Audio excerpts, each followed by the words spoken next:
Welcome to Audio Branding, the hidden gem of marketing. Sound plays a more important role in human behavior and our decision-making than you may realize. In this podcast, I'll help you understand the art and science of sound so you can better influence others in business and your life. I'm your host, Jodi Krangle. Let's delve a little deeper.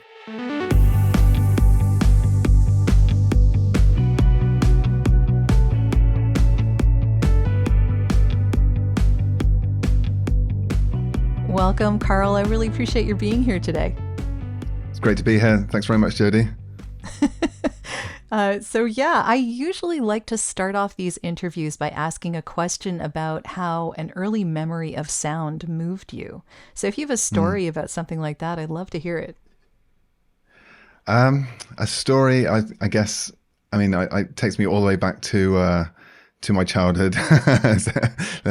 let's reminisce. For me, video games were a big part of my childhood for sure. And, now I think about it, I think my love of electronic music came from that. It took me 20 years to sort of have that epiphany. Of course. But yeah, definitely. And then when you start hearing the, chip tunes and all these elements in electronic music, you think, oh yeah, of course, the people who are creating that now, that's what they played when they were younger. I had a lot of different games consoles and stuff, but probably the most powerful one was the first one that my parents got me, which was the original Game Boy, playing Super Mario specifically. And I think the music that really moved me, and it always, strikes a chord, or when I hear it, my ears prick up, is like the boss level on Super Mario on the original Game Boy. If I hear that, it's wow, just the excitement of. You got there. Yeah, got there, and also got this, because I was so keen on having a Game Boy at the time. Asked my parents, didn't think I was going to get it, because that's a big gift, when you're like 6 or 7. Sure. And then when I got it, I was just like, oh my goodness. So yeah, I think that video games for sure, and that game in particular. Fantastic. Yeah. So did that lead into your love of music and sound in general, and in particular podcasting? Because I guess that's where you are now, right? Yeah, I don't know if I can trace a clear route all the way through. I think, I've done lots of things with music. If I think back, I remember when I was a little bit older, like around 9, I had one of these ghetto blasters. It had a dual cassette recorder. Yeah, I had one of those too. You got it, yeah. I sympathize. Yeah, the big huge thing, massive, the one you just way too big, probably half empty space, but it looked cool. And I used to make mixtapes, recording off the radio and then piecing the songs together and putting them into a mixtape and stuff. So, different things like that through my life. I've played with it. But the podcasting came much later. Yeah, that was really through a love of voice technology, which came from working with the technology in the startups. Which I think I've talked about my life story on various podcasts, but I'm happy to go into that if you're interested. Well, sure. I definitely want to know how you got into the voice technology, and that it's a pretty big thing right now, especially. Yeah, for sure. So I suppose the voice stuff started really as chatbots and conversational interface when I was living in Beijing in China, and I'd done a couple of startups myself, and then I joined a startup as a product manager, and there we were building a mobile app to speak or to connect doctors and diabetic patients in India. So it was a healthcare app. Oh, fascinating. And there was different elements to the software as well. So there was the live coaching where they could speak to a real human, which worked really well because the health coach knew what she was doing. Generally it was a woman as well. And then there was the educational side of the app, which was designed to put content out, to help change behavior over the long term. So you can imagine articles, advice, encouragement, all of these things to get people to eat more healthily and to help improve their health situation. Because for a lot of diabetics, it really is manageable. If they just change their habits, they can really improve their lives. Sure. It's not a lost cause by any means. Anyway, we were putting out this content, and we were responding as well. We were trying to, what's the word? Wizard of Oz technique. It's a bit like Wizard of Oz. You're behind the curtain and it's pretending it's a bot, but actually it's, Pay no attention to the man behind the curtain. Yes. Exactly. So yeah. I was That's one of the great. many people behind the curtain, just sending little responses and stuff to what the guests said. Anyway, or just trying to mimic some kind of interaction. And yeah, we found that obviously the more you interact with the guests, the more engaging the app is. And really, that whole experience made me realize that the more you can respond, the more interactive it is. The better it is for the user, the more likely they are to respond and take action on the advice that you're giving them, which is really the thing we were going for.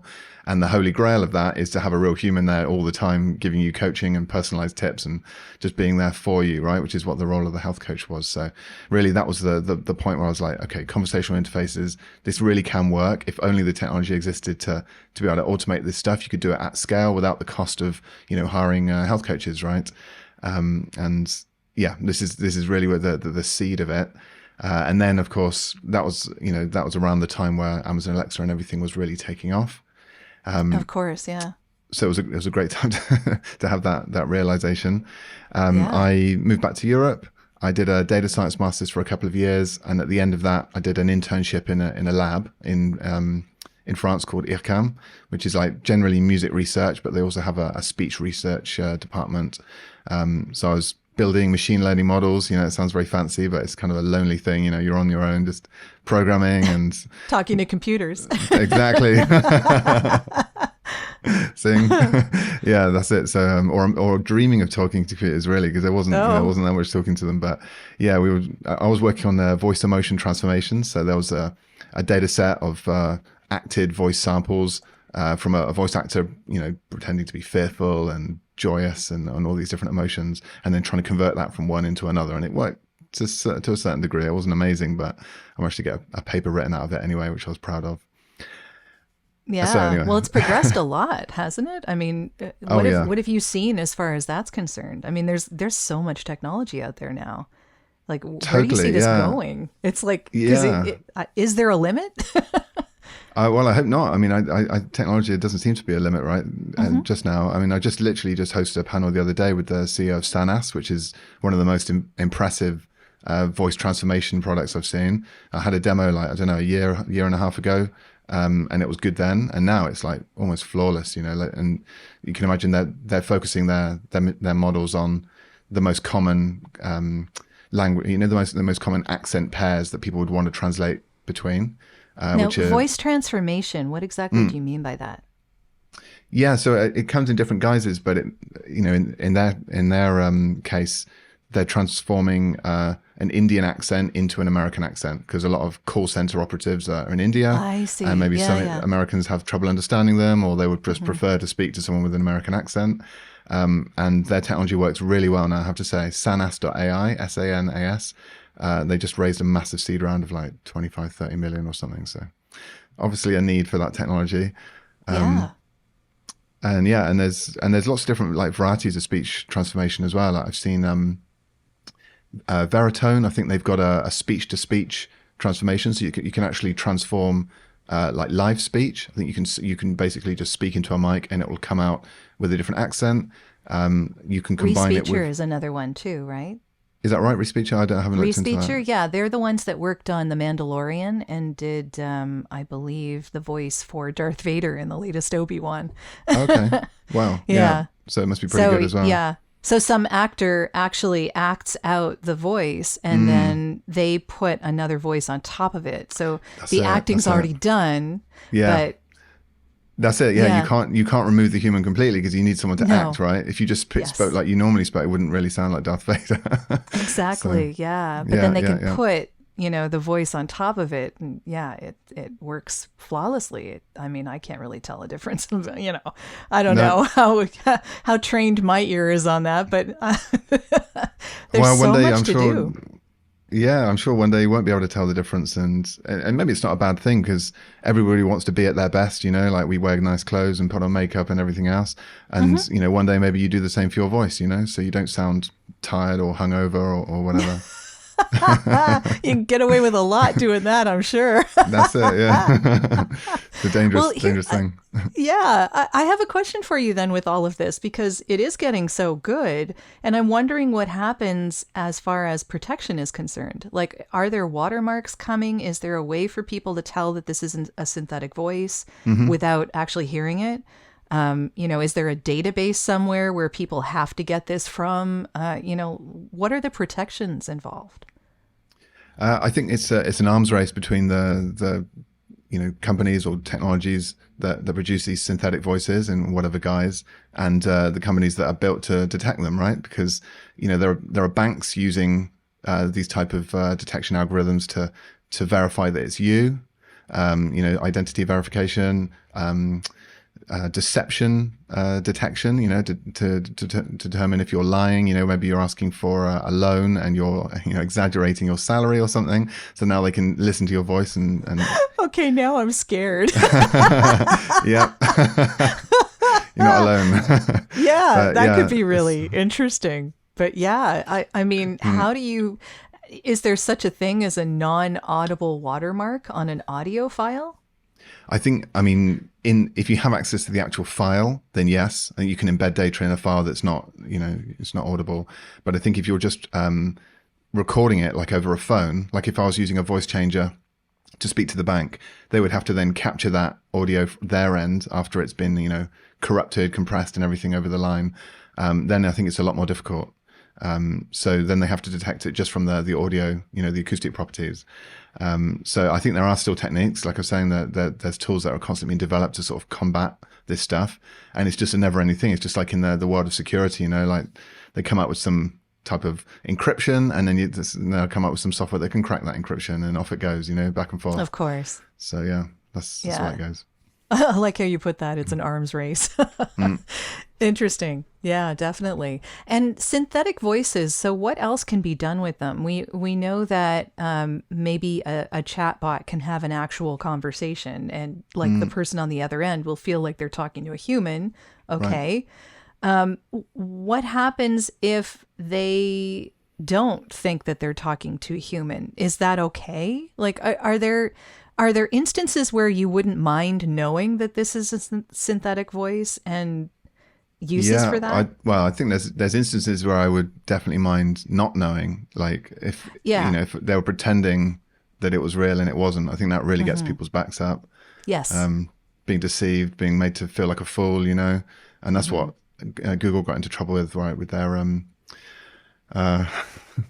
the name of the project escapes me now. Was the one where they were making restaurant bookings, hairdresser bookings with the video that they put out there that showed the synthetic voice making a booking. Yeah, the demo. Yeah, I forget the name of it now. It was famous at the time, but they didn't tell people when they called up that this is a synthetic voice, so they had to add that later. I'm not sure if that feature is really rolled out now to the public or whether it was just in. I haven't seen anything, but then I'm probably not as in the know as you are. So if you haven't seen it, I suspect it hasn't been yet.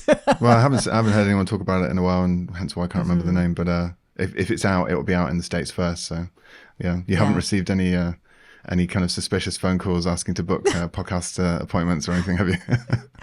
No, I mean, we all get those automated calls, this is the IRS, those scam calls. Yeah. Yeah, the robocalls. Yeah, that's very clearly synthetic, however. I think that's worse in the States, right? I think that because the legislation isn't as strict as in Europe, so you guys are really suffer from that. Well, I'm actually in Canada, and I still get those. Ah, okay. I don't know why they think the IRS would scare me, but okay. They just didn't filter the numbers. No, I don't know what they're doing, lazy. But yeah. Throw spaghetti against a wall, right? Something's going to stick. That is robocalling it 101. Yeah. Yeah, definitely. Oh. So how does this all tie into Rumble Studios? So can you talk a little about what you do there and how all this synthetic voice and all of that comes into play with what you're doing? Yeah, absolutely. If it does. So, no, it definitely does. Yeah. And to go back to my story before, so I was in the lab doing the machine learning stuff, launched a podcast called the Voice Tech Podcast. In a nutshell, it did pretty well, but I discovered how much work it is to make a podcast. So hats off to you for continuing with yours. It's a lot of work. It's a lot of work. Yeah. I got to about 85 episodes, but I haven't released one in about a year, believe it or not. It's just, I just haven't managed to balance that with starting Rumble Studio as well, which has been all consuming. But But the Voice Tech podcast was a very valuable experience in many different ways. It raised my profile. It put me in contact with a huge network of people in the voice tech community and outside of that community as well. And really was the impetus to start Rumble Studio, because, talking about voice technology all day, realizing all the potential that this technology had, the speed at which it was developing, and the difficulty that I was having with maintaining a podcast episode cadence weekly is definitely a challenge. Bi-weekly wasn't so bad, but still it's a lot of work. Just made me think, well, maybe I could use some of this voice tech to automate some of what I do. Maybe not everything, and not the standard that I'm doing it, but maybe I could use it to capture answers from 5 guests and then just bring those into an episode, and I could just do a little bit of ad-libbing around it, and that would speed things up. So, surely that's possible, with the tech that exists. And yeah, I had a look online. I thought maybe that there was apps that already did that. There really wasn't anything. Everything was focused around just recording live interviews, and just loads of apps around distribution, publishing, monetization, or all this kind of stuff, like everything that happens after you've got the episode. So yeah, that's really what I wanted to focus on, is helping people produce the content in a more efficient way using voice tech, with the dream, of course, of being able to one day build a machine that could have a realistic podcast type conversation with guests at scale, personalized to the guest that you're speaking to, and off we go into science fiction. But yeah, that's really where it came from. Yeah. So you're using that now for a bunch of podcasts. Is that the idea? Yeah. So I did like 5 or 6 of voice tech podcasts on Rumble Studio. We've launched a new series called Audio Leads. So we're on episode 12, and as you well know, the last 2 episodes have actually been featured with yourself. Yeah, that was actually a really interesting experience. So I got to experience it firsthand. I'm gonna have to ask you about that. Yeah, be kind. Yeah, but yeah, it was. Well, I mean, if you want, you can let me. What was the experience like? Well, I mean, for me, it was an interesting experience in that as a voice actor, I tend to, if I'm left to my own devices, want to read a script. Yeah. So if I'm in a conversation with someone, like our conversation right now, it's easy enough for me to talk and come up with something and speak intelligently, hopefully. But when it comes to being asked a question and then being presented with a blank space, yeah, that's something else entirely. And I found it actually a lot more difficult than I thought it would be. So for me personally, I had to write out my answer before I actually spoke it. And that was like double duty, because I wasn't just speaking, I was also writing. And then speaking it as if I wasn't writing it. Yeah, for sure. It depends on the guest. Some people do that, right? You need to have it all worded out before actually delivering it. Yeah, well, at least bullet points. Not all of it was completely written out, but at least bullet points, so that I knew what I was going to cover and I didn't meander, which is so easy to do if you're just left to your own devices. Absolutely, but, yeah. I mean, this is why the vision and the need in Rumble Studio is to have that conversational AI layer that listens to what the guest says and then chimes back in and asks follow-up questions, which is what we're building now. Just asking a question and then letting the guest answer it entirely, and then that's the end of the question, puts a lot of stress on the guest in some ways, because like you said, they have to think about the whole answer up front. They have to plan it out, deliver it, and then that's it. No opportunity to come back and add a bit more. So you're right. But what we've also found is that some guests seem to really enjoy that, because instead of being put under pressure to come up with something intelligent to say on the spot, they can actually think about it. And some people really like making the bullets and delivering. And we've had the problem with some guests, at least, that they've just talked too much. We're like, oh goodness, a minute would have been enough, but 4 minutes or something, give me a life story. So it really depends. And we're experimenting with different formats, different ways to ask the question, whether we give hints. Sometimes giving a hint can sort of focus their attention on just, okay, you've asked me this big open question, and then you've given a couple of hints as to what part of that question you really want me to focus on. That can get people to leave a little bit more of a concise answer, and takes the stress off of them as well. So it's an art. It definitely is. And it sounds like you're developing that so that what you were saying was that you're asking a AI to then listen to what's being said and ask follow-up questions, which I think could be really interesting. But it does take out that human element. So like I kind of wonder like how that's going to work in the wider spectrum of things. Like have you thought like what's going to happen? Is someone going to read those questions, like an actual human is going to speak those questions afterwards and then you edit them in, or like how? I don't know, how's that going to work? Yeah, so I mean in the basic sense, I mean, and this is what some users do right now, is that they'll write their questions, maybe it's 5 or 10 questions. You don't even have to record the audio up front. You can just send them as text, but it's better to record the audio up front because they hear your tone of voice. You record the audio pretty quick. That's a pretty quick thing to do, is just speak out 10 questions. Send the link to the guest. In their own time, they can record their answers and you get those answers back. Then in our like mix feature, you can see your question, their answer. You see the transcript of their answer, so you don't have to listen to what they said. You can just scan read it, which saves a bit of time. And then you can add a follow-up comment. But you can also re-record the question if you didn't spend too much time recording it, or if the audio conditions are different, between your follow-up comment and the original question, you can just re-record the question as well. It really doesn't take long to record a question. Plus, you've got the opportunity to sort of match the question to what they said, so you get a better flow all the way through, which is kind of what like journalists will do, or on a TV show. There's that post-editing phase. So it is different from a standard podcast process where you just record as much as you can and then just cut everything out to keep the bits that you want, but you very rarely go in and record extra bits, right? Unless, I mean, I don't know if you've ever done that, but do you ever, apart from the intro and stuff, do you ever pretend you're in the conversation and add a comment or re-record a question or something like that? I never did. I haven't, but I can see how it would be useful to be able to. Like I wouldn't say someone shouldn't do that. I guess it would depend on what the conversation was and how it flowed. Yeah, if it's a flowing conversation, I would prefer not to edit it because it's already a conversation. I don't want to ruin that. But I can see where it would be an interesting thing to be able to do. Definitely. Yeah. Yeah, no, definitely. And there clearly is some use for it, because there's, the tool Descript. They've got their overdub feature, and to change certain words, rather than get someone back in and re-record the whole thing, like that obviously has a use.